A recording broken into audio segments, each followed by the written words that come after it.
Okay, we'll begin our evening study and fellowship. And shall we start with a word of prayer? I'll request Satya, can you please pray? Okay.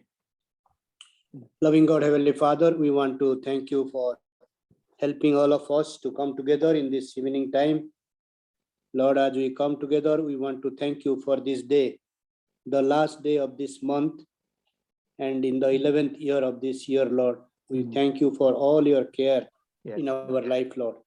You have been so good in all our matters, in all our needs, in all our struggles. You have helped, and we want to thank you and praise you, Lord. Father, as we come in evening, sit under your feet to listen. Lord, we commit each one of us, and we pray that you would continue to help as we look inside your word. We may be able to get spiritual strength, and we pray for your servant, Lord, you would anoint him freshly, give him good health as well as use him, Lord. We commit this time and we ask this prayer in Jesus' name. Amen. Amen. Amen. Thank you very much, Satya. So we will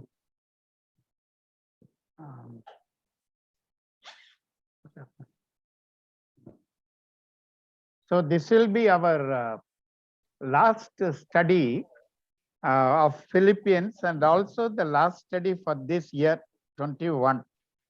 And so I'm glad that we could finish Acts, and also we'll be finishing Philippians today.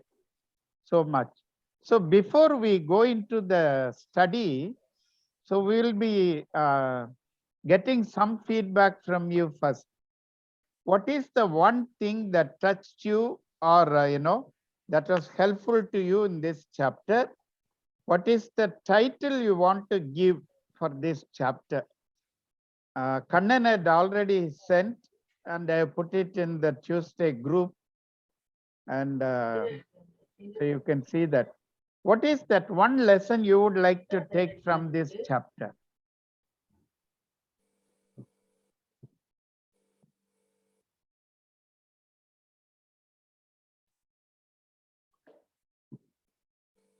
Come on. Settling all our differences with each other. Yes. That is one of the things which I like. Okay. Paul mentions in the verse 2. 2 and yes. Yes. When he's talking about these two ladies, yeah, whatever their fight was, I don't know. But they were in the ministry. Yes, they were in the ministry, and they were kind of yoke fellows, he says. Yeah.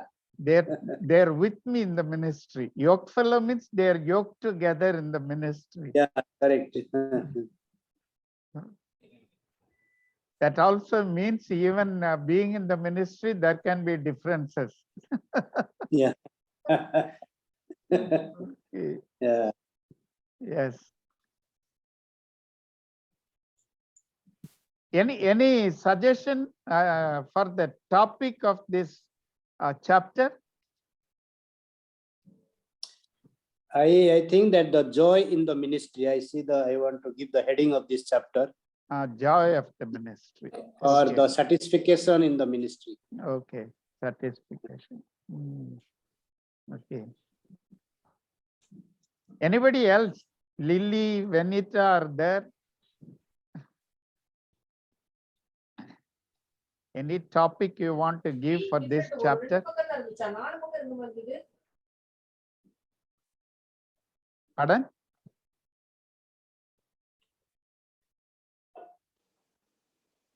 Being content in all circumstances. Oh, okay. Being content in all circumstances. Very good. That's right. Yes.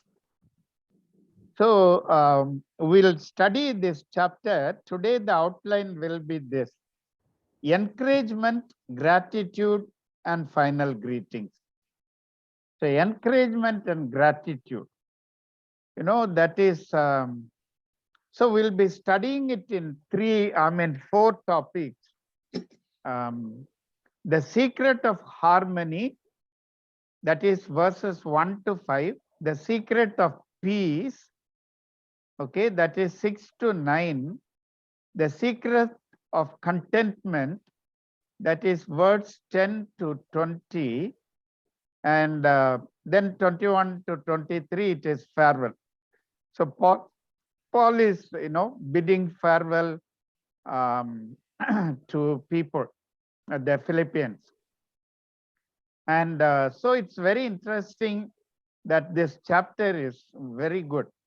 Before we go into the actual study, how this Philippians, how Paul progresses in the writing. As I have told you earlier, originally, when all these books in the Bible, they were not written chapters by chapters and verse by verse, nothing. This is for our study. Bible scholars have divided them into chapters and into verses. Originally, it was a one-piece letter. So, how Paul goes through this thing, we'll see in each chapter. We'll take the first or the few verses. In Philippians 1:3, he says, I thank my God for every time I remember you. That is how Paul begins this letter. I thank my God every time I remember you. So how much thankful he is to God for the Philippian church. Then the second chapter, if we see, if you have any encouragement, then make my joy complete. And so Paul is telling, if you have anything to encourage you, make my joy complete by being like-minded. Being like-minded, having the same love, being one spirit and one in spirit and purpose. So that's the way he writes the letter, you see. And the third chapter, he says, finally, so finally, that means he's writing something very important. It's not the conclusion itself, but he says, finally, my brothers, rejoice in the Lord. So encouraging them, and he's telling brothers, here, we also need to understand, in most of the translation where it is said brothers, in Greek word, it also includes the sisters. That is one reason the New Revised Standard Version, they always translate it as, finally, my brothers and sisters, they will write. So it includes everybody in the church. 3:1, he says, finally, my brothers, rejoice in the Lord. But when he comes to the last verse, he says, he talks about the citizenship in heaven. Our citizenship is in heaven. Yes, with all these trials, with all these struggles that we go through, we don't have to worry. We have to encourage each other. We have to be of the same love and one mind. And why? Because we are all going to stay in that one place, heaven. That is my ultimate destination. That is what Paul is trying to say. And then coming to the 4th chapter, he begins, therefore, my brothers. So encouraging them and telling them, reminding them to rejoice in the Lord, because our citizenship is not this earth. This is only a temporary shed where we are living. Our citizenship is going to be in heaven. Therefore, my brothers, and that is what we are going to study today. What Paul wants to tell them, say, beginning this, in English, this therefore, but, then, all these words are very important. So we need to take note of these verses. Now we'll go into the study itself. The secret of harmony. The secret of harmony. What Paul is trying to say? So he says, therefore, stand firm in the Lord. the harmony, the secret of harmony is what? Standing firm in the Lord. If I'm standing firm in the Lord, uh, it does not say there will not be any problem, but it says you can still live in harmony. That is the beauty of the Christian faith. And so he says, therefore, stand firm in the Lord. The words look back to the prospect unfolded in chapter 3, verse 20 and 21. And in the certainty of that final triumph encouraged to an unfaltering perseverance, in perseverance in the Lord, as encompassed by his power and controlled by his authority. Most affectionately, Paul repeats the longing and the love of chapter 1, verse 8 and 2:12. Tells of what the Philippian will be especially if they heed his plea in second chapter, verse 2. Let the mind of Christ be in you. So that is what he wants. They are his joy. So if you are my joy, let this mind of Christ be in you. But will be so then in full measure and is very crown. Then before touching a sore spot in their affairs, there was a sore spot. There was some difficulty. There was some wound that is found in the Philippian church. So he assures by using the phrase, dear friends. He, knowing the problem there, he does not call them, you unfaithful, you the failures. He never calls them like that. He just calls them dear friends. That is, their well-being is vital to him. So Euodia and Syntyche, both ladies, these women in the following verses are entreated to agree in the Lord.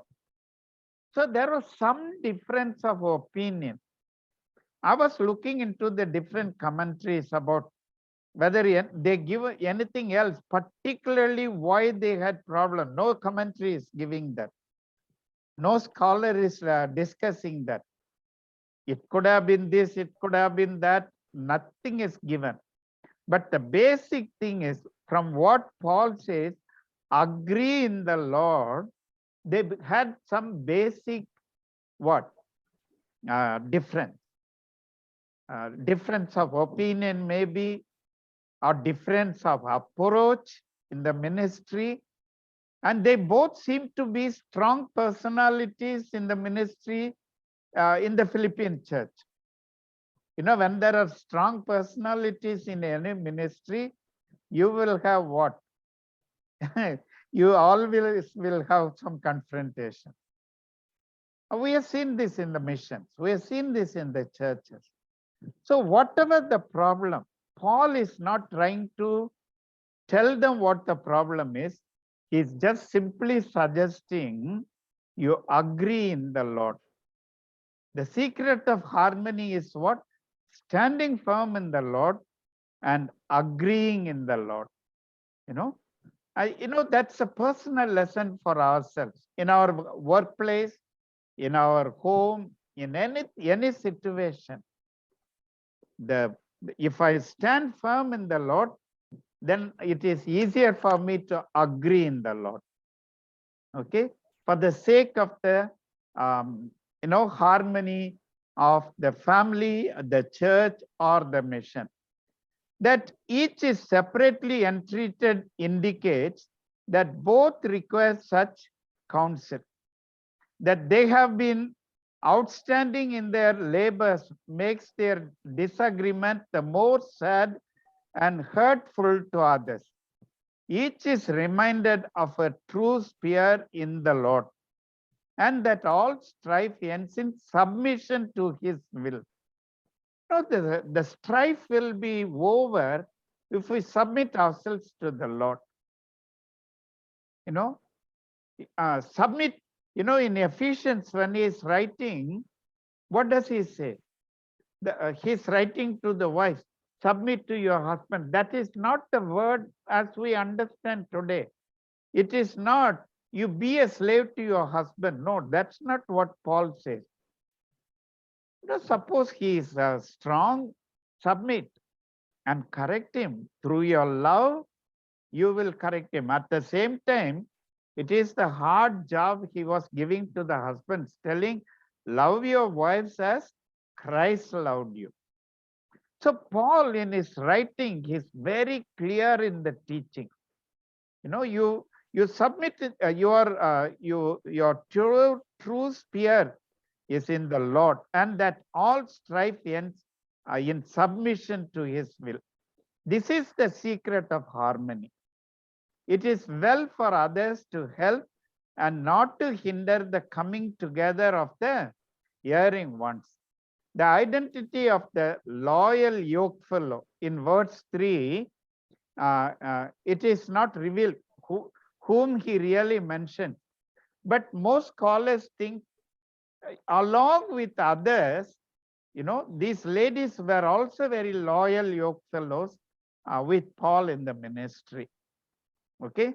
Of conjunctures made that to be preferred as being the most obvious is that it alludes to Epaphroditus, so Lightfoot, which case the term loyal yokefellow will apply, aptly sum up the titles in chapter 225. If the Ephesians prove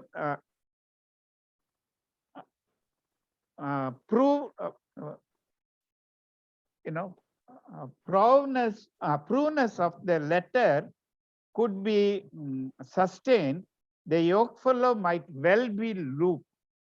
We are not sure about whom he is mentioned, but who have contended at my side, because Luke was one of them who has been with Paul from the beginning, the ministry. Whatever the reason, some later, when Paul is writing about his weakness, the thorn in the flesh, many scholars think it was a physical weakness, and that's one reason Luke was with him. But then we see Luke was the one who is giving us all the clear picture of Paul's ministry in the book of Acts, as we had already studied. They have shared the toil and trial of Paul's work in the gospel. So along with Luke, he calls these women also as yokefellows. He calls them also as co-workers with him. As he looks back over this, he thinks of one Clement and of others who have likewise shared his work with him. But he cannot stop to recount. He cannot stop to recount their names, but rest on the fact that all are recorded in the book of life. So he is not mentioning too many names, but he says, all these fellows who have been faithful in the ministry with me, your names are all recorded in the book of life. In that family register of heaven, they are known and valued. Three things will help to maintain harmony. What are they? Rejoicing in the Lord, showing gentleness to all, and remembering the Lord's presence.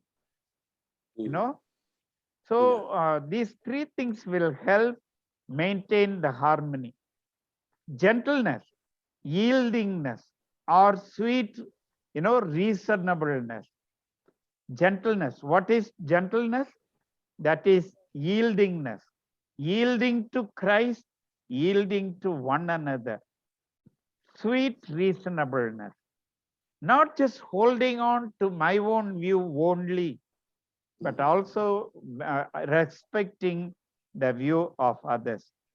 The Lord is near, he reminds them in verse 5. This could refer to his coming again, but seems to have indicate his present nearness as, claiming and encouraging. The Lord is near could mean, Paul could have meant the coming of the Lord, or also his departure and being with the Lord. It could have been anything. And so Paul is telling the Lord is near, and he reminds them to come together.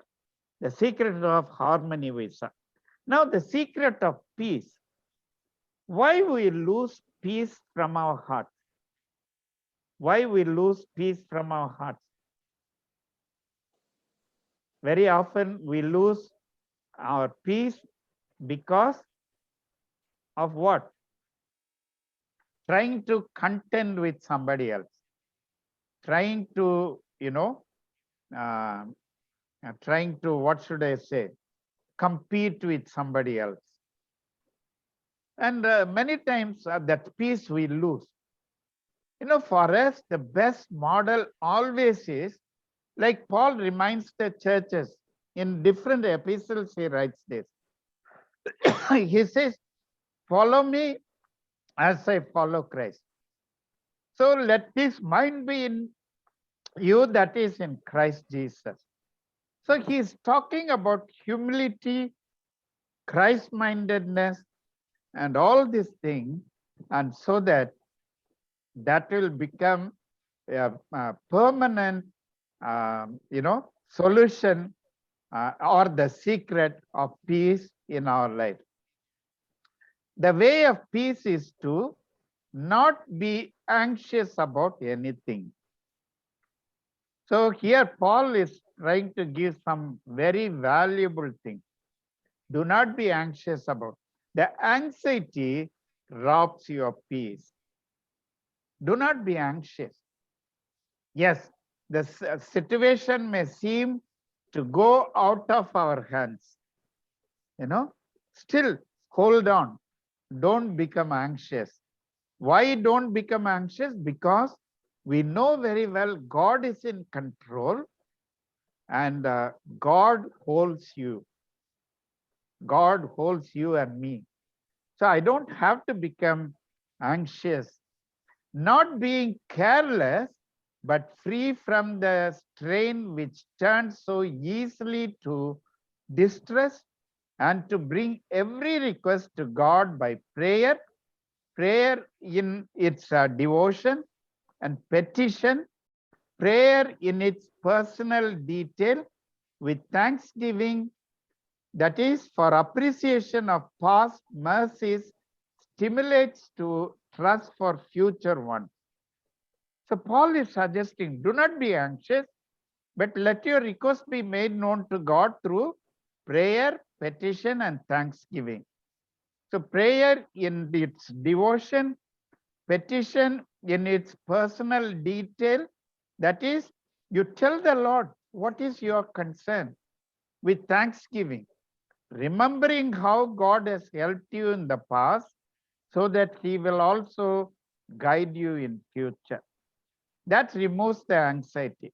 Paul's own prayer life alluded to in chapter 1, verse 3 to 5, excellent example here.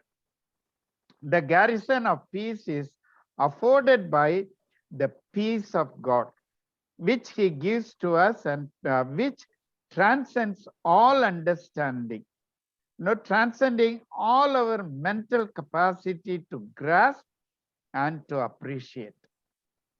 So this peace of God that helps us to grasp and appreciate that, the understanding about God, the faithfulness of God, that helps. That is the secret of peace. So basically, what does Paul says here? Do not become anxious, but you make it known to God through prayer, petition, that is supplication and thanksgiving. This will God, to stand God, to protect. The Greek word that is used here literally means it will stand God. It will stand there to protect your hearts and your minds in Christ Jesus. This peace of God that protects your mind, and it will guard you as in the very abode of peace. The discipline of peace follow naturally from the thought of the garrison. That is, finally concerning every occupation of the mind comes to reminder that inward peace is not preserved by feeding the thoughts upon the unwholesome. See, whatever is not wholesome, what is not fullness, and that is why he gives a list of things. Whatever is true or noble, worthy of respect, right, pure, and lovely, that is winsome, admirably in good repute, and in the widest range, whatever is excellent morally and praiseworthy. And this is what will keep us, in that peace of God. So what we need to do, we need to think of not the unwholesome things, but whatever is true, noble, right, pure, lovely, admirable, and excellent, and praiseworthy. When we think on all these things and keep to that rule, we will have peace.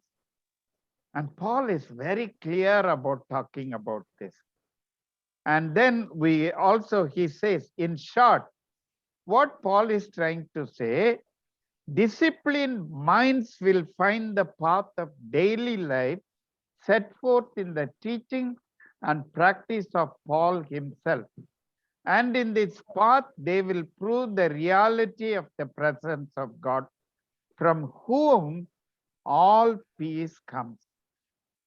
So Paul is trying to say, you need to have a disciplined mind, and you need to have the path of daily life set forth in the teaching and practice of God. Thus, both the first and second sections of this chapter close with the wonder of the divine companionship. The Lord is with me.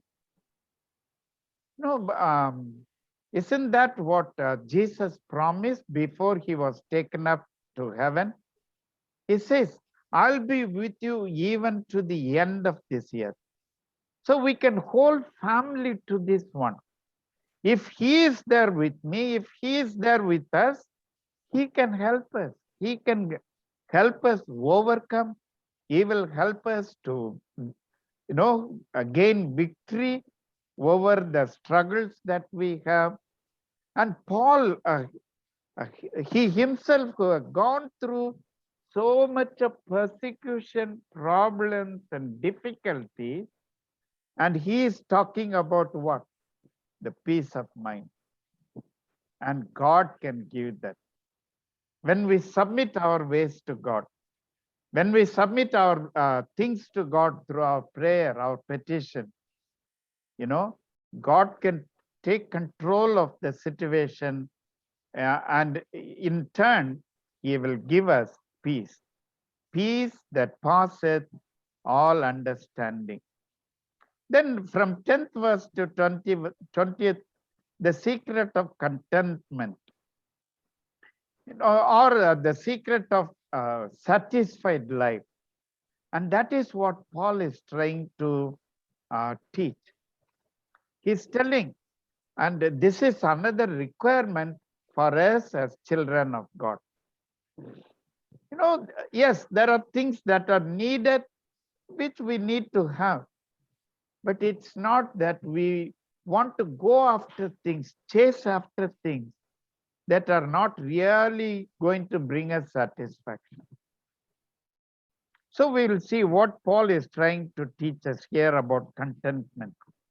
having poured out his heart concerning their spiritual need, particularly with regard to their lack of oneness, he is free at last to express his unfeigned gratitude for the gift brought by Epaphroditus. He has reserved this to the end of this letter, so that the closing part of his letter may deal with the bond between them, which has been confirmed so freely by their generosity. You know, Paul wants to talk about this, the gift they have sent, how he's expressing his contentment, and the gift, and the last time what was freshly brought by Epaphroditus, and so he wants to thank them. He has kept this not in the beginning of the letter, towards the closing, so he could remind them to be content. So in the 10th verse, he says, I rejoice greatly in the Lord, not for selfish interest, but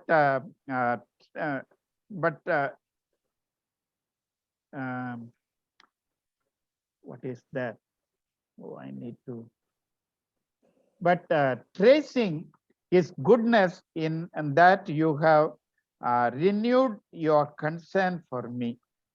And he's telling it's not big out of selfish interest, but tracing his goodness in that you have renewed your concern for me. The fresh gift that they had sent was about that. When Paul is mentioning, what is the word he is using is, you have renewed your concern. That means you have been giving me, you have been the one who has stood with me, but now you are renewed your concern for me again. The Greek word that is used there is anathalo, to sprout. That means to sprout or flourish again as a tree. You know, after the winter, after all the leaves fall away, you know, when the spring comes, all the trees, they start bringing out the new leaves, the flowers, and everything appears, the flourishing. So the flourishing tree. You know, so very often we see that, isn't it? One thing I have seen in the tribal areas, in the wild forest, you know, the leaves fall, the trees look dry, you know, as if it is going to dry. But as soon as the spring comes, most of the leaves, they come with the red tender leaves, and the jungle looks so beautiful at that time. So Paul is telling, you know, you have renewed your concern for me is your concern that you are sent again, even when I am in prison, that looks so beautiful. Beautiful for me and beautiful before the Lord. Their thought for him had been unchanging, but it required suitable opportunity as the tree that coming of spring. So, like the tree, you also need to have an opportunity. You get an opportunity, you immediately get into action to help, to send the help for me. And then he says, he makes no complaint of financial want. You know, indeed, there is no instance in the scripture records of apostolic days of any servant of Christ making known his own material needs to any but his Lord. You know, there are nowadays, one sad thing I find, you know, the servants of God, very often, they express the needs in different ways. Through prayer, through other things, they express their needs, or directly they ask, we have this, you please send money. But in the Bible, we never see an apostle, a servant of God, directly asking for money. Maybe for somebody's help. Even that we don't read about that in Paul's life. I have learned to be content whatever the circumstances. You know, independent of external circumstances. The word used is that really means independent of external circumstances. You know what is the example is of a city needing no imports and therefore self-sufficient. You take Singapore, for instance. On their own, there is nothing. No cultivation, no farming, no cattle. Everything comes from outside. The milk, the meat, the grains, the masala, everything comes from outside. Suppose every country stops sending things to Singapore, Singapore is gone.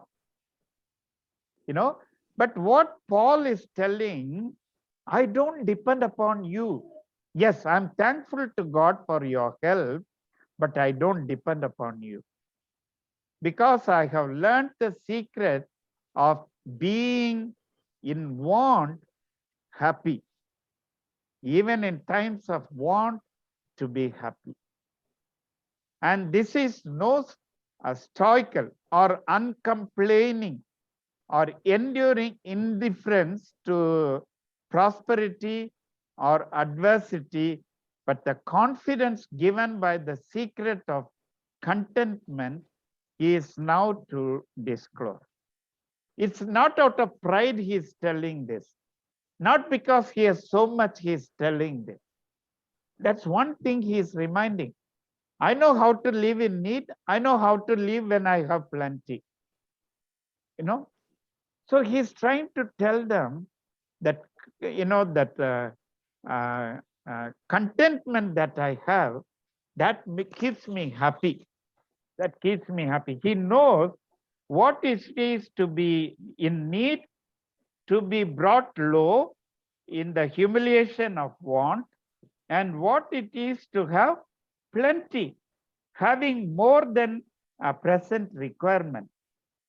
The repeated I know indicates that the years have been ample in their lessons in both directions.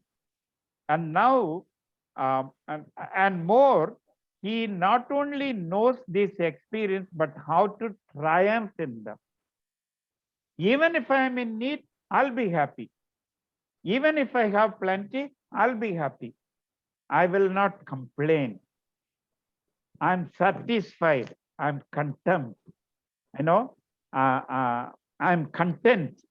I'm content with whatever God gives me. But he was trying to tell the Philippians, you are the one who was standing with me. So when it comes to the last part of it, what he says, I have learned the secret. The Greek word used here is generally to let into a secret. What is hidden, a mystery to the natural man, lies open to faith in the power of Christ. He is ready for any and every situation, not being their victim, but their victor. You know, because of this situation, I'm not suppressed by somebody, but I become an overcomer. I become a victor. And the secret is just this.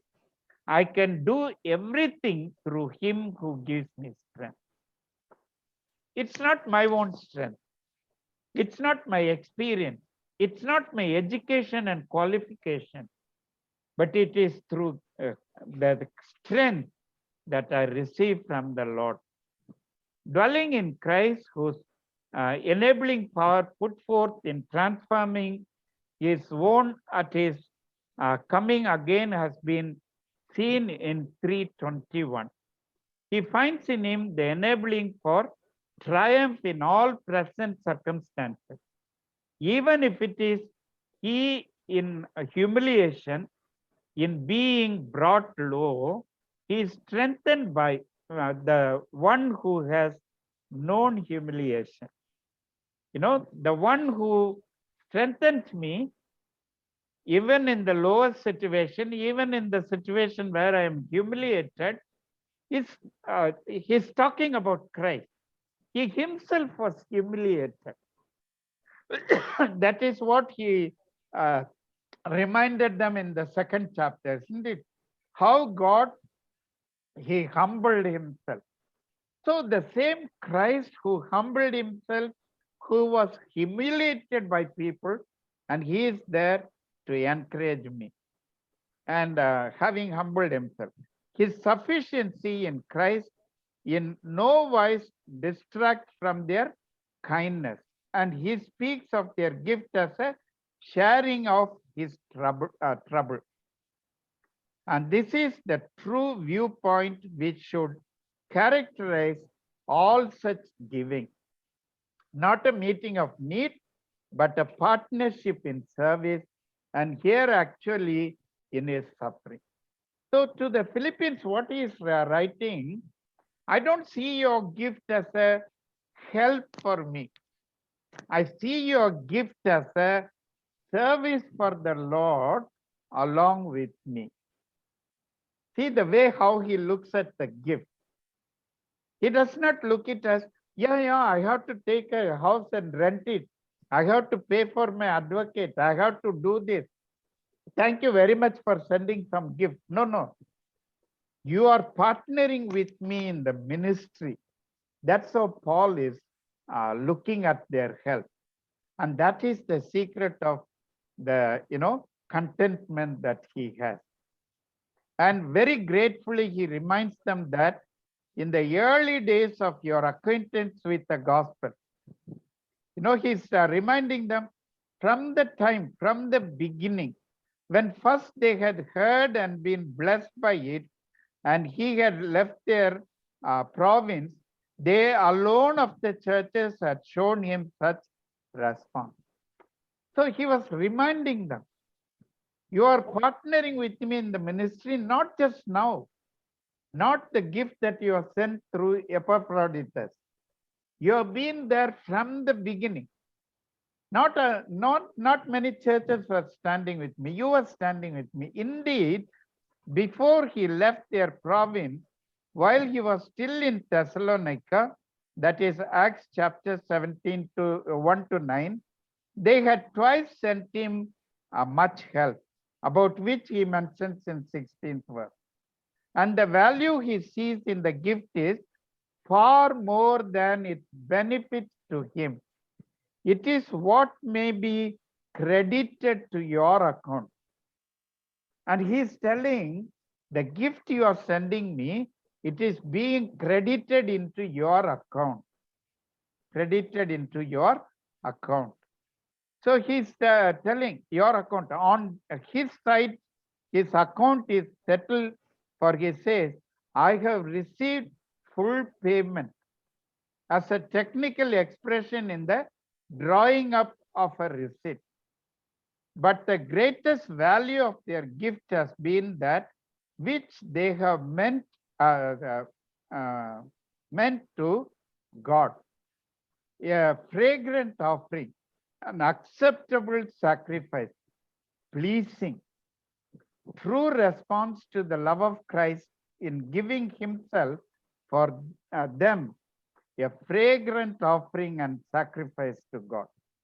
Now about which again he mentions in Ephesians 5:2, because they have honored God in meeting his servants' need, God will honor them by meeting all their needs. Very many times, this Philippians 4:19, my God shall supply all your needs, people quote it wrongly. My God will supply all my needs. That is only a selfish personal motive. Paul is not talking about that. You have been giving and sharing in the ministry, so only God should supply your needs. God will help you to for all your needs to be met. One commentator whom I was reading, he suggests the Philippines themselves were not very rich people. But in spite of that, they were sending help to Paul, standing with him in the ministry. So maybe Paul is trying to have, Paul has this in his mind. So you're trying to help me, you're trying to give me, you're not just giving me, you're giving to the Lord. It's all credited in your account. Maybe on that last day, as we read in Matthew chapter 25, and when I was in prison, you came to see me. When I was here, you helped me. When I was hungry, you fed me. So maybe Paul remembers that verse and tells them, and because you are partnering with me and giving to the Lord's ministry, God will also supply all your needs. My God, the phrase a phrase 7 times used by Paul. See chapter 1, 3. The God whose faithfulness and power he has proved so truly will meet all your needs. And this is on magnificent scale, according to his glorious riches in Christ Jesus.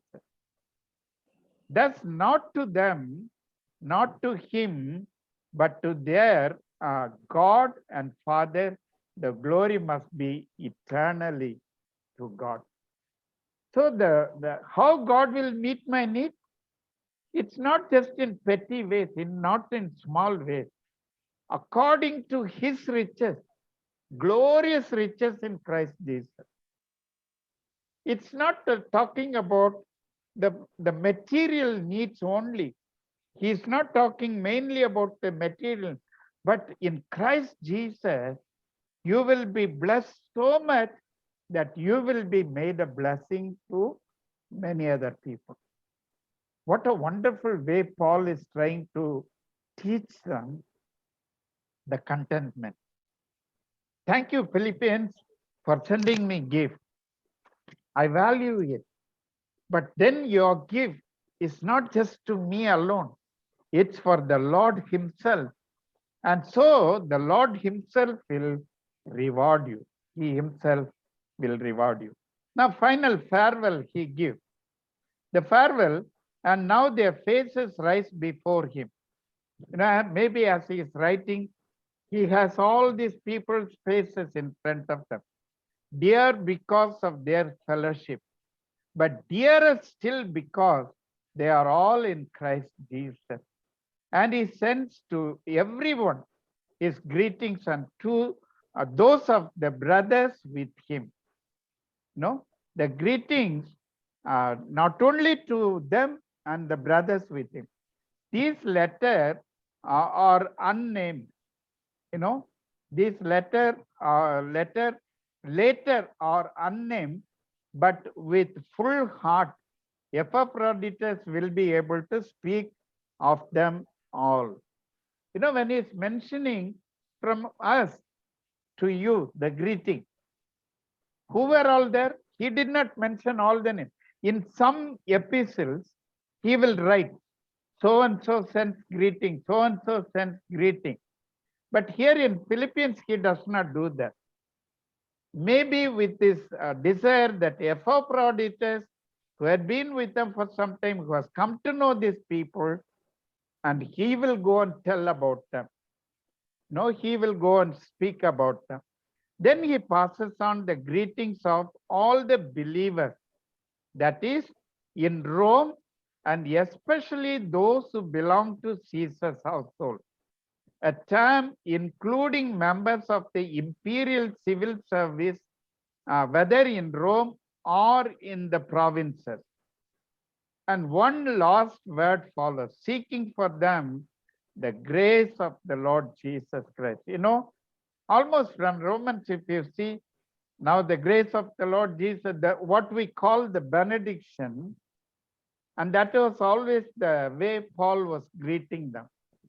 The grace of Lord Jesus Christ, the grace manifested so wonderfully in chapter 2, verse 5 to 8.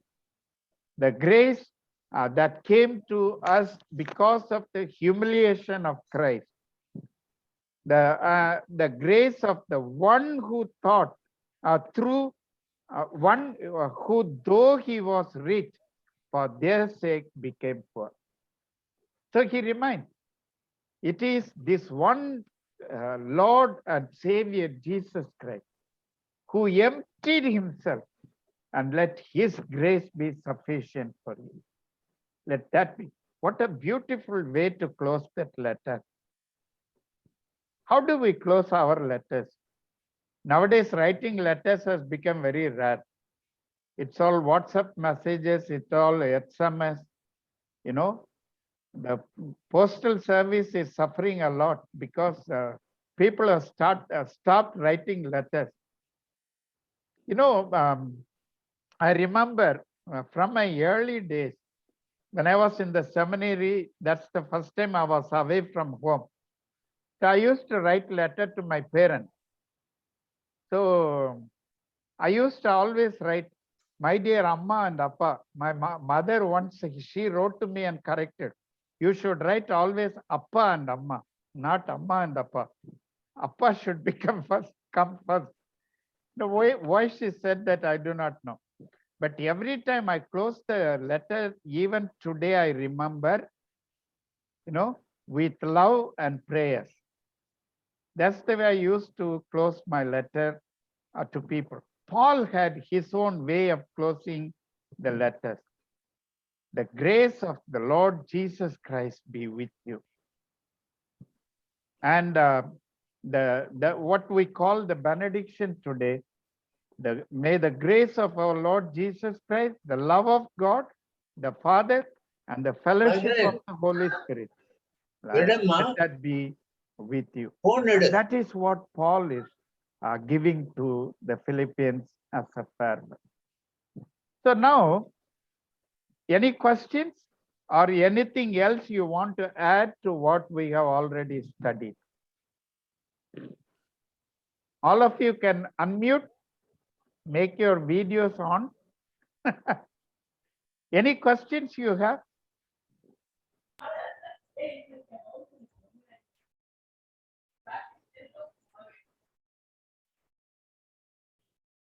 Any questions or anything you want to add?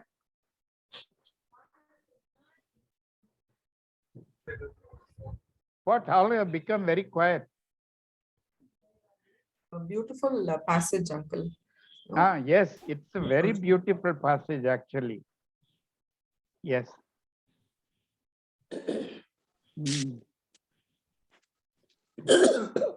You know, personally to me, Philippians 4, that every time I read, that kinds of bring kind of emotions in me. You know how Paul, sitting inside the prison, how can he talk about peace of God, contentment, and all these things? Correct. You know, it's very difficult for me to talk about peace of God and contentment when I'm surrounded by some troubles and difficulties. So beautiful. Okay. Yeah. Anything else? Actually, brother, this one, everything, do not be anxious and everything be petition prayers. Yes. When I was in distress, when I pray, Yeah. sometimes God will speak to you. So those okay. words I will underline that things. So that is what I used to underline in my Bible, that That's right. when we are in very much distress and when we pray and God answers to your prayer, then your intuition will tell that this directly God is speaking to you. Yes. You take it like that kind of things. That's true. Yes. I also have the habit of marking in my Bible. I mark them with a red color usually. So sometimes I sit and turn the pages rapidly, random here and there to see what is marked and read. And sometimes it's very appropriate, a word will come. Yes. Usually in Jeremiah 4:11, I think when we seek him with all our heart, we will find him. Yes. I think But That's true. it didn't happen me many times. Very Yes. rarely when I am in very much distress, when I That's cry right. out and pray. So Yes. that times only the God words will speak Yes. our innerly, but That's not many true. times. true. That's very rare. When Very we rare. really cry out to God and with all our heart, then we will find Him. Yes. That experience is unique. That That's true. God gift in our life. Yes. Very true, Kannan. Yes. Anybody else? Because we'll be meeting again only in January. This is your chance to speak.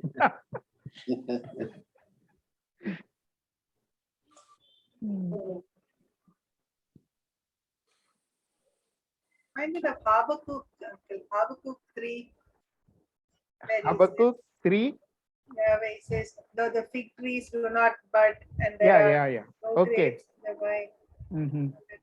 So that also, he'll say, yet I will rejoice in the The Lord Lord. and I will be joyful in God, my Savior. That's right. Found that very initially when I came across this, I was like, how do you, when you don't have any backup, nothing, how do you still have that contentment? Yes. This and Paul's mindset and all these things.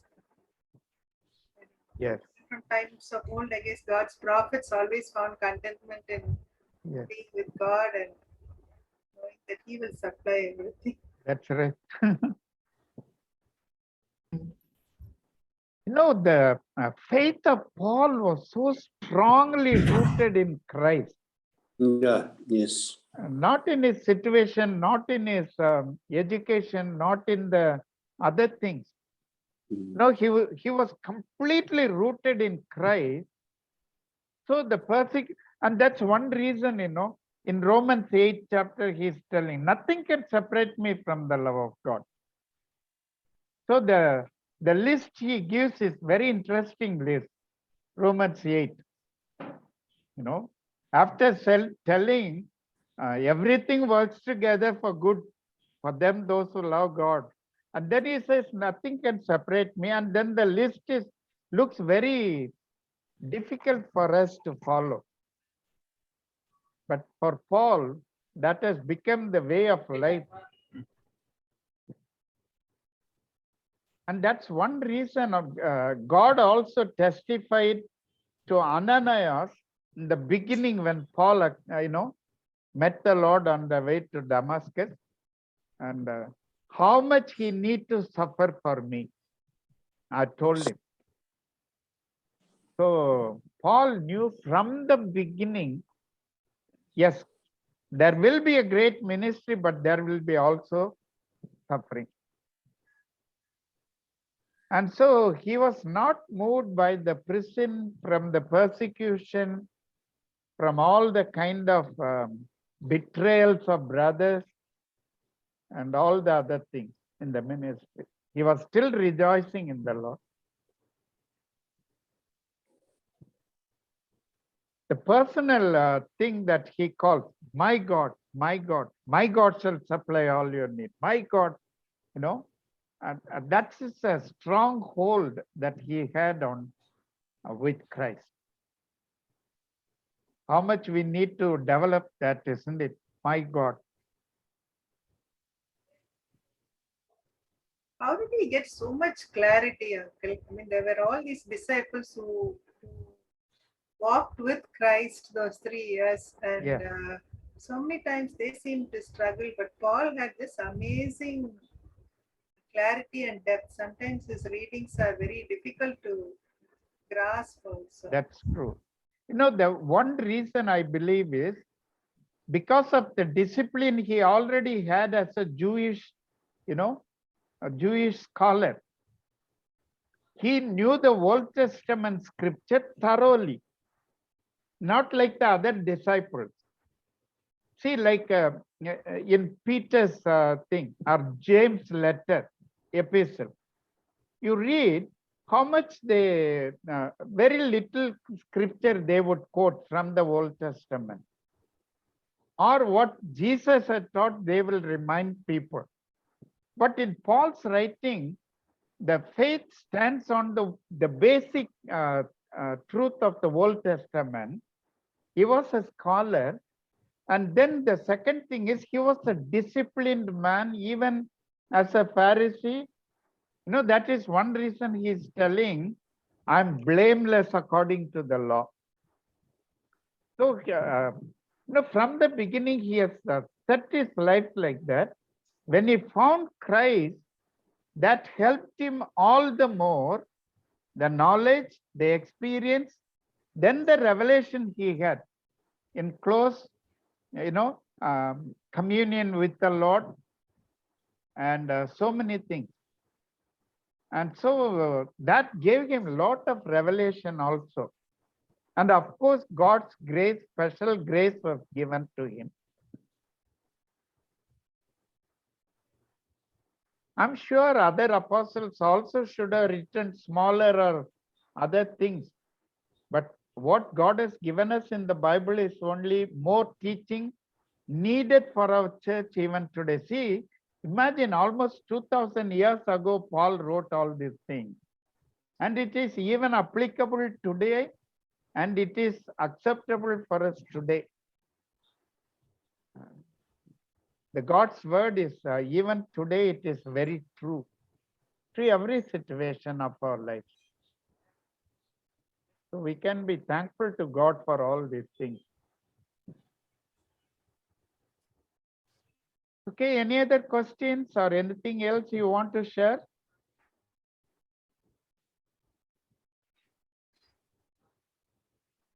Okay. I think if you don't have any other question, I want to wish you all a happy Advent. I don't usually like to say happy Christmas. Because if you know the word, this season is called the season of Advent. Originally, the church history, if you study, the church fathers were preparing the people for the second coming of Christ, not to celebrate the first coming of Christ. Actually, Satan has deviated the whole thing, focusing on the birth of Christ rather than the coming of Christ.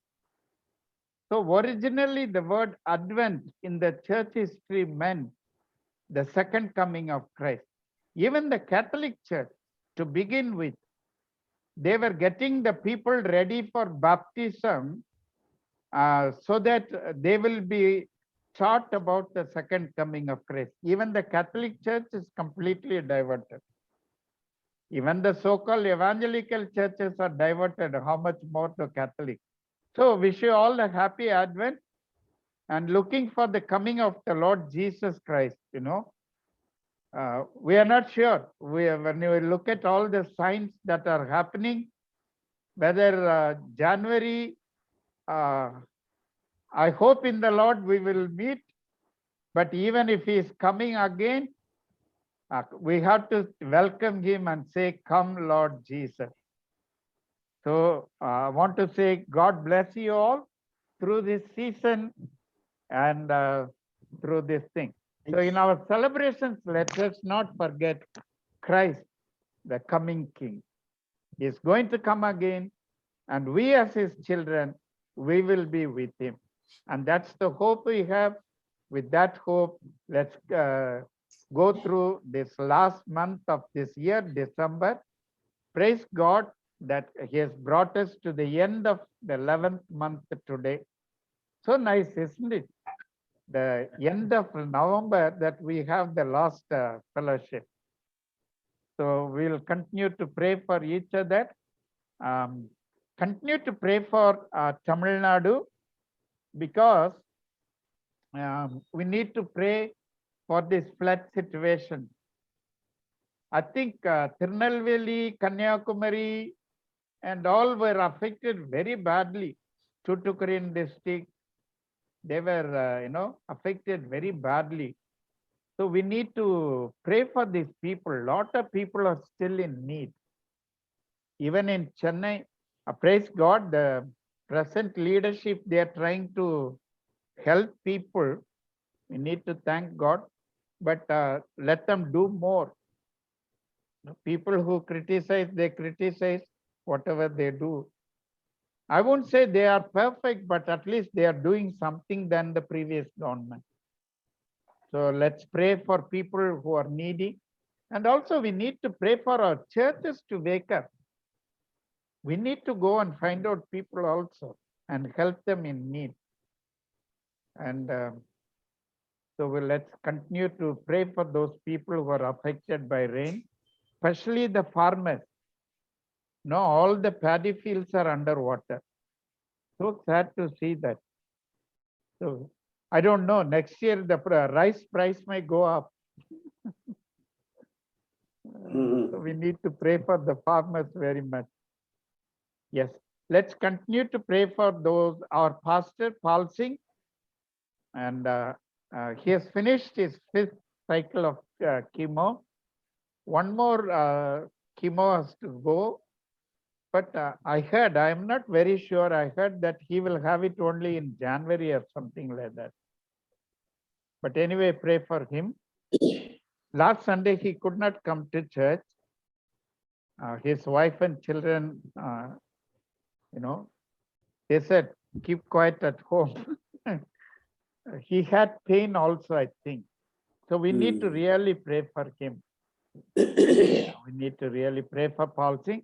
And also let's remember that Selvi and Sundari, the retired missionaries of Indian Bible translators, and also another one, I think is NMS, I think, if I'm sure. And they both have cancer, which is the 4th stage, they say. They are under treatment. Let's pray for God's mercy. And that's what we need to ask God to help. Any other prayer requests? There is one a patient with leprosy. Now I have taken up a job in Chengalpet. Okay. So I go there 5 days a week is a job. And there's this man who has cataract in both eyes. Okay. But his eyes are so infected. There's so much of discharge. Because for a leper man, for a leper, the eyes do not close well. Yes. So the cornea, the black of the eye is all, it's become very opaque, lost its clarity in one eye. The other eye has, the cornea is still transparent, but there's so much of infection. Okay. So he's blind in both eyes. And we are having to operate on that one eye that has the clear cornea. Okay. So it's a bit of a challenge because, we don't want that eye to get infected. So anyway, I'll be, God willing, when I go back, and I've taken a month break. I've taken a month for Christmas, and I'll be going back in January, and I'll be operating on him. So please pray for him. If you remember, his name is Alauddin, I think. Alauddin. And he says he's a Christian. So he should see, he's very hopeful. He's undergone a lot of lid procedures. We've done a lot of procedures so that post-operatively he will do well. Yes. So he should do well, God willing. Alauddin. Yes, we'll remember him. He's 86 years old and so good. and he's blind in both eyes. That's right. So only his daughter-in-law is looking after him. She's being very nice. She's also a Christian. Okay. It's like. Yes, definitely we'll remember him in our prayers. Pray for you also that God will give you the grace. Yes. It's a very mature cataract. He should not have any complications. That's right. Yes. He's waiting to see. Yes, I know. So we are also waiting. Yes. He will see. True. He should not, his eye should not get infected. Infected. So Yes. We'll remember that. Let's continue to pray for Evangeline. She has done a social studies exam today. Maybe I'll put her exam schedule in the group so that you can also remember her in your prayer. Second, he has the science exam. So other exams, a few more exams. So continue to pray for Evangeline and her future also, because 11th will be a crucial year of choosing what she want to do. And may God guide her. And also, as we pray for Evangeline, let's also pray for our dear Uncle Bond and his health. Yes, we need to pray for him also. Okay, shall we close with a word of prayer? Yes. Our loving Heavenly Father, want to thank you and praise you, Lord, for this wonderful evening that you gave us this today. We thank you, Lord, for helping us to learn your word through this group study. Thank you for the lessons that you are teaching in our own personal lives. And Lord, thank you for the encouragement that you are giving us through the life of Paul. And Father, we pray that you will continue to help us to follow that example and follow the example of our own Lord and Savior Jesus Christ. Father, we pray that you will teach us this wonderful lesson of having that peace that ruleth over our life in spite of difficult situations, oh God. And also help us, teach us to be content with what we have. There are so many people who do not have what we have today, Lord. Especially during this rainy season. There are many people who do not have a proper place to sleep. They do not have a proper meal for the whole day, Lord. There are many people who do not have a proper dress to wear. But how much you are given to us, oh God. How much we need to be thankful to you. Father, keep us thankful to you always for all the blessings we have received. The physical blessing, the spiritual blessings, Lord, which gives us eternal life, eternal hope. And Lord, we praise your name, O Master. Help us to be rejoicing in your grace. And Lord, we pray even as we are celebrating your coming again, Lord, we pray, help us to be prepared always. So we will be ready to meet you even at any point that we have to meet you, oh God, or if you are going to come again. And Father, we pray that you will keep us in such preparation always, that we'll be able to say with John, Lord, John the Apostle, Maranatha, come Lord Jesus Christ. With that eagerness, help us to live. Help us also to be of comfort and help to at least few people who are in need around us, oh God. Thank you for what Lily has shared just now about this dear man, the old man, 86 years old, with this need, with his eyes need to be operated. Lord, as Lily has requested, we pray, Lord, that you will keep his eyes from all infections, oh God. And so that, God willing, in January, as they hope to do the surgery, that he will receive sight, O Master. Use Lily as an instrument in bringing sight to this man. And Lord, that his faith will be strengthened, O God, and that he will become a blessing to others. And also, Lord, we remember these dear people, Reverend Paul Singh, Selvi and Sundari, are suffering with cancer. There are so many others, oh God, who are suffering with cancer. Lord, we remember them, we commit them into your hand and pray for your healing touch upon them, oh Master. And Lord, you bless them, meet their financial needs, and Lord, continue to bless them in a wonderful way. Especially as the whole church, as the whole congregation the families as they are getting ready to celebrate. These people going through uncertainties and pain and Lord, with all kind of anxieties, we commit them into your hand. Cover them under your wings, O God, and continue to bless them. And Lord, so that they can be a blessing to others. Once again, we commit each one of us into your hand. All those who have joined this evening, and even others who could not join. We pray for Geeta, we pray for Selvi, and Lord, we pray that you will bless them. Bless their families, every one of our family members, you will bless them, oh God. And continue to be with us and help us. And if it's your will, Lord, help us to come together again to study your word in January.